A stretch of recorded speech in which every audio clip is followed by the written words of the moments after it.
राहुल गांधी पहले से ही जमानत पर है। अगर जमानत रद्द हो जाती है तो उन्हें वैसे भी गिरफ्तार किया जाएगा। अगर उनके खिलाफ भ्रष्टाचार के आरोप है तो उन्हें गिरफ्तार किया जाएगा। अगर भ्रष्टाचार नहीं है तो कुछ नहीं होगा।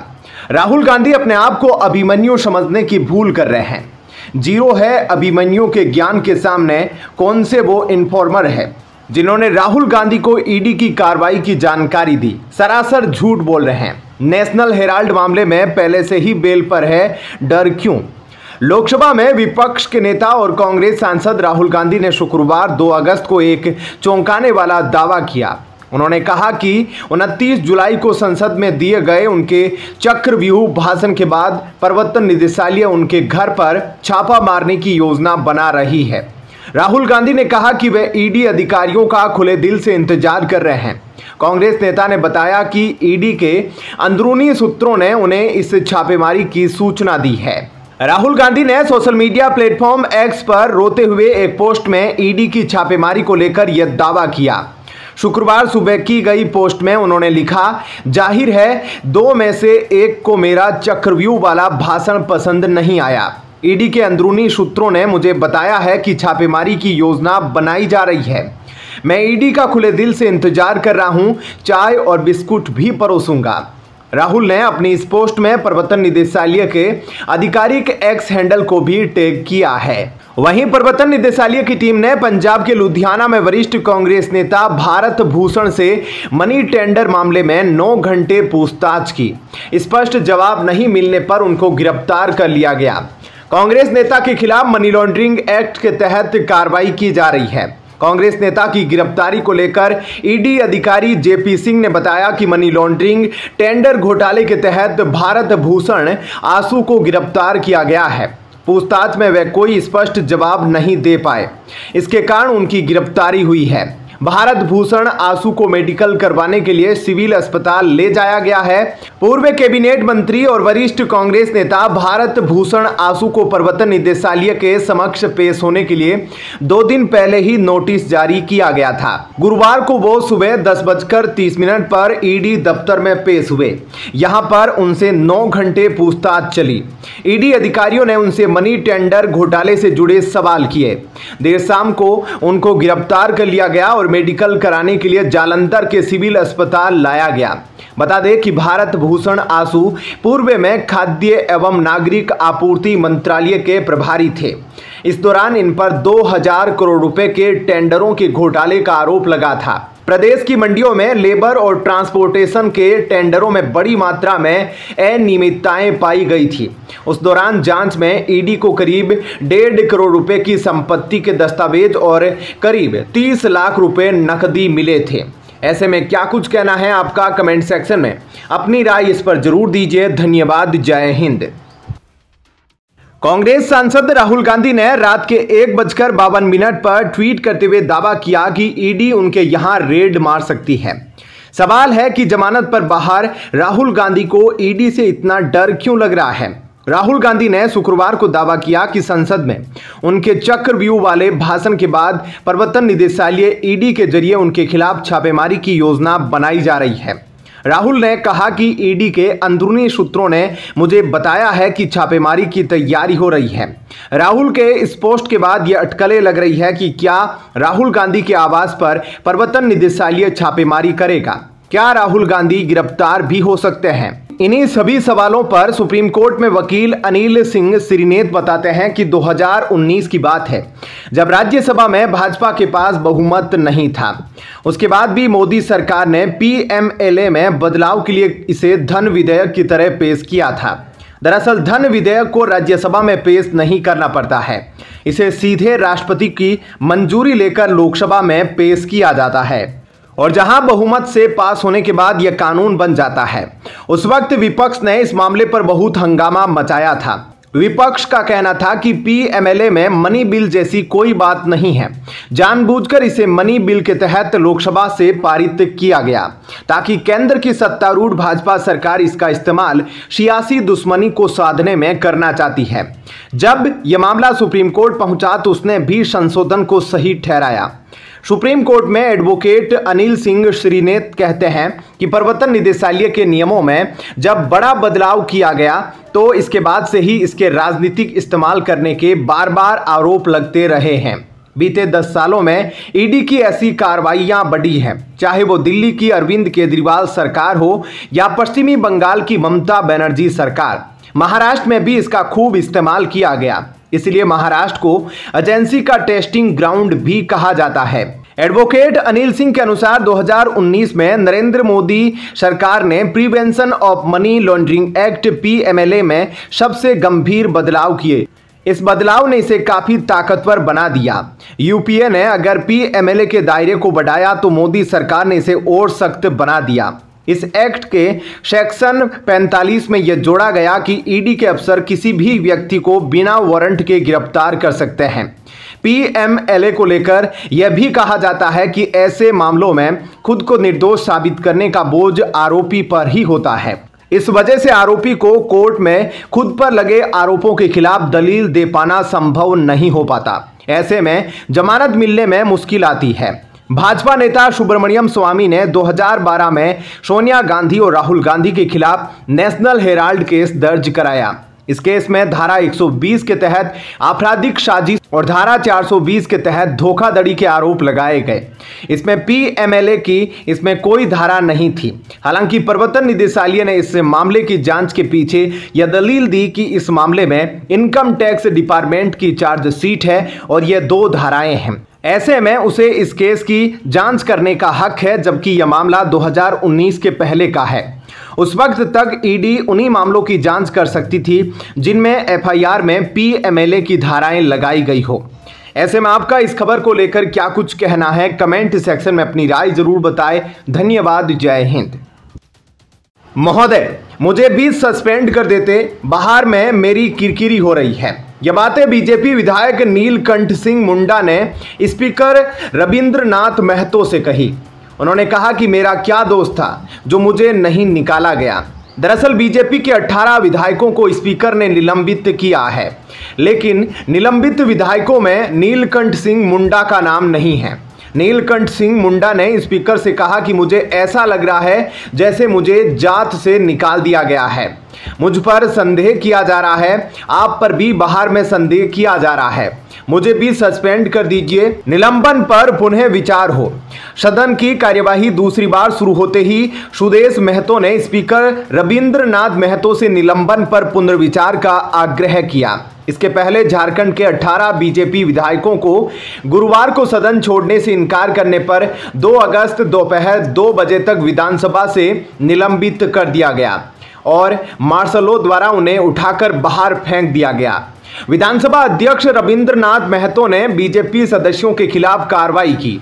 बीजेपी विधायकों पर आरोप है कि उन्होंने पिछले दिन विपक्षी विधायकों को मार्शलों द्वारा बाहर निकाले जाने और मुख्यमंत्री हेमंत सोरेन द्वारा उनके सवालों का उत्तर देने से इनकार करने के विरोध में सदन में हंगामा किया था। विधानसभा में विपक्ष के नेता उमर बाउरी ने आरोप लगाया कि झारखंड में तानाशाही चल रही है। सेशन की शुरुआत से पहले बीजेपी विधायक वेल में आ गए और मुख्यमंत्री हेमंत सोरेन के इस्तीफे की मांग करते हुए नारे लगाने लगे।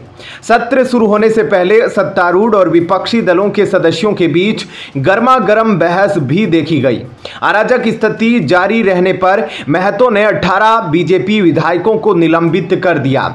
निलंबित होने के बाद भी वे सदन से बाहर जाने से इनकार कर रहे थे, इसलिए उन्होंने मार्शल बुलाए और विपक्षी सदस्यों को बाहर निकाला गया। झारखंड के कई बीजेपी विधायकों ने बुधवार की रात विधानसभा लॉबी में बिताई, जब मार्शलों ने उन्हें सदन के वेल से बाहर निकाल दिया। वहां पर वे रोजगार सहित अहम मुद्दों पर मुख्यमंत्री हेमंत सोरेन के द्वारा सवालों के जवाब नहीं मिलने के बाद प्रोटेस्ट कर रहे थे। स्पीकर ने कहा कि विधानसभा आचार समिति मामले की जांच करेगी और 1 हफ्ते के अंदर उन्हें रिपोर्ट सौंपेगी। उसके बाद उन्होंने सदन की कार्यवाही दोपहर 12:30 तक के लिए स्थगित कर दी। बीजेपी विधायकों ने विधानसभा के बाहर पत्रकारों से बात करते हुए कहा कि राज्य में JMM सरकार के इशारे पर विधानसभा अध्यक्ष ने लोकतंत्र की हत्या की है। विपक्ष के नेता अमर बाउरी ने दावा किया कि गुरुवार की घटना से पता चलता है कि राज्य सरकार तानाशाही बन गई है। उन्होंने कहा, हमने सरकार से लोगों से जुड़े मुद्दों पर जवाब देने की गुजारिश की थी। जो कुछ हुआ वह विपक्षी विधायकों की आवाज दबाने की कोशिश है। बाउरी ने दावा किया कि सत्तारूढ़ जेएमएम कांग्रेस आरजेडी गठबंधन ने विधानसभा के इतिहास में एक काला अध्याय जोड़ दिया है। उन्होंने आगे कहा कि हम इस सरकार को उखाड़ फेंकेंगे। हमारी बिजली काट दी गई। कल सरकार ने हमें शौचालय जाने से रोक दिया।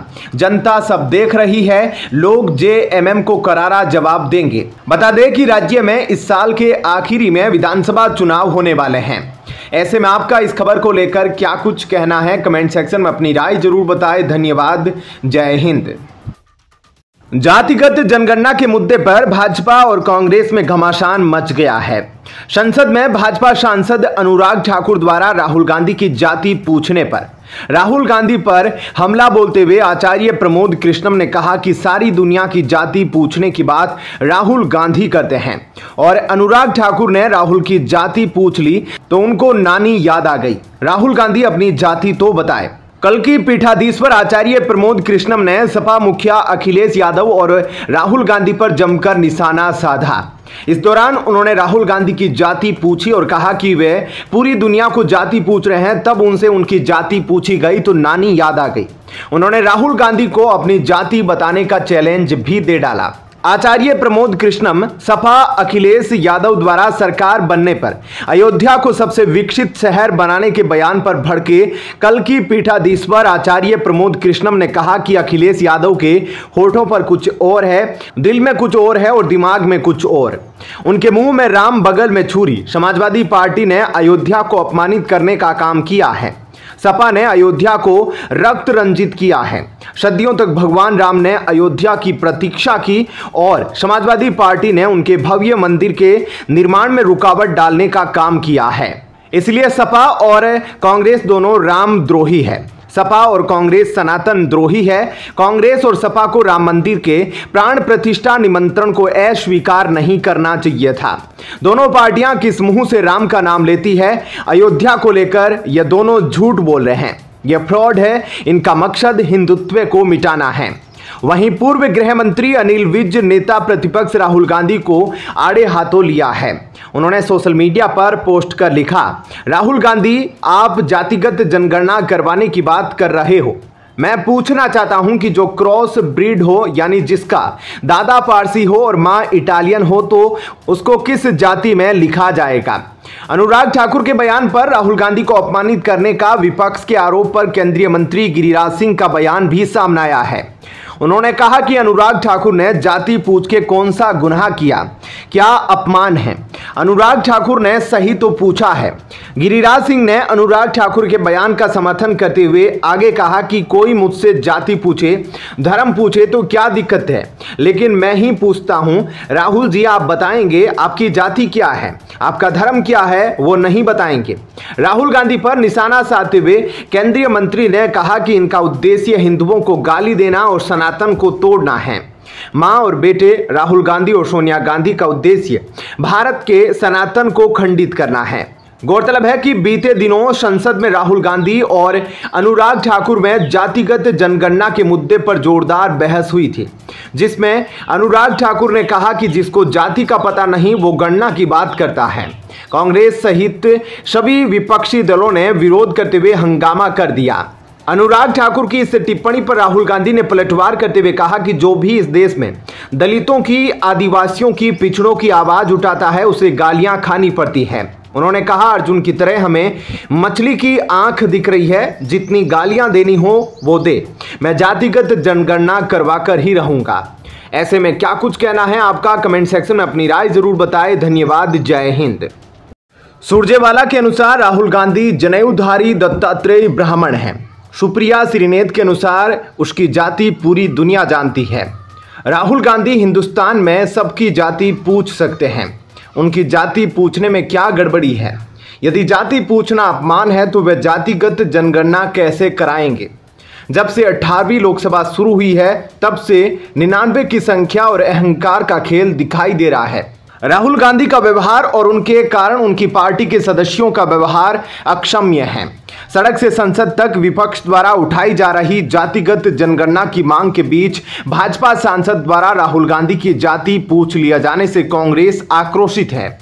लोकसभा में बजट पर चर्चा के दौरान कांग्रेस सांसद और नेता प्रतिपक्ष राहुल गांधी ने केंद्र सरकार को घेरने की कोशिश करते हुए कहा कि देश का बजट बनाने वाले लोगों में ओबीसी और दलित जातियों के लोगों को शामिल नहीं किया जाता।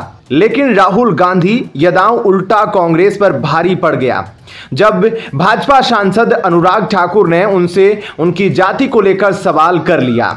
राहुल गांधी की जाति पर सवाल उठते ही कांग्रेस ठीक वैसे ही बिलबिला उठी जैसे किसी ने सांप की पूंछ पर पैर रख दिया हो। पूरी कांग्रेस राहुल गांधी के जाति वाले रीमार्क पर रक्षात्मक मोड में आ गई है। इसी क्रम में कांग्रेस प्रवक्ता सुप्रिया श्रीनेत ने राहुल गांधी की जाति पूछे जाने को असंवैधानिक करार दे दिया। सुप्रिया श्रीनेत ने कहा, अनुराग ठाकुर, मुझे आपकी जाति जानने में कोई रुचि नहीं है, लेकिन अपने भड़काऊ भाषणों और राहुल गांधी की जाति पूछकर आप अपने चरित्र का परिचय देते रहे हैं। राहुल गांधी की जाति जाननी है तो दलितों, आदिवासियों, पिछड़ों से सुनिए, जिनके हक के लिए वे लड़ रहे हैं। सुप्रिया के पुराने वीडियो और उनके जाति वाले नए वीडियो की क्लिप को बीजेपी प्रवक्ता गौरव भाटिया ने शेयर किया है। इसके साथ ही उन्होंने पूछा, गाली वाली आंटी आखिर इतना दोगलापन लाती कहां से हैं? दरअसल सुप्रिया श्रीनेत ने एक पुराने वीडियो में कहा कि राहुल गांधी ने एक रिपोर्टर से पूछ लिया था कि तुम्हारी और तुम्हारे मालिक की जाति क्या है। इस पर पूरा मीडिया भड़क गया था। हालांकि अब जब वही सवाल राहुल गांधी से पूछ लिया गया तो कांग्रेस बौखला गई। इस पर भड़के लोगों ने कांग्रेस प्रवक्ता को जमकर खरी खोटी सुनाते हुए उन्हें सच का आईना दिखाने की कोशिश की। इसी क्रम में राष्ट्रवादी नागेंद्र नाथ धीरज ने कहा, कांग्रेस इसलिए भी बौखला गई है कि आखिर राहुल गांधी अपनी जाति बताए तो क्या बताए। नाना एक्सीडेंटल हिंदू, दादा फिरोज खान और मां फिरंगी। अनुराग ठाकुर जी ने वह प्रश्न पूछ लिया जो कांग्रेसियों के लिए आउट ऑफ सिलेबस है। ऐसे ही जग व्यास नाम के यूजर ने भी कांग्रेस प्रवक्ता पर कटाक्ष करते हुए कहा, दूसरों की जाति की जनगणना कराऊंगा लेकिन अपनी जाति नहीं बताऊंगा, क्योंकि मेरी कितनी जातियां हैं मुझे खुद नहीं पता। वहीं रोहित सैनी नाम के एक्स यूजर ने कहा, इनके अंदर नीचता और कमीनापन कूट कूट कर भरा हुआ है। ऐसे में आपका क्या कुछ कहना है? कमेंट सेक्शन में अपनी राय जरूर दीजिए। धन्यवाद। जय हिंद।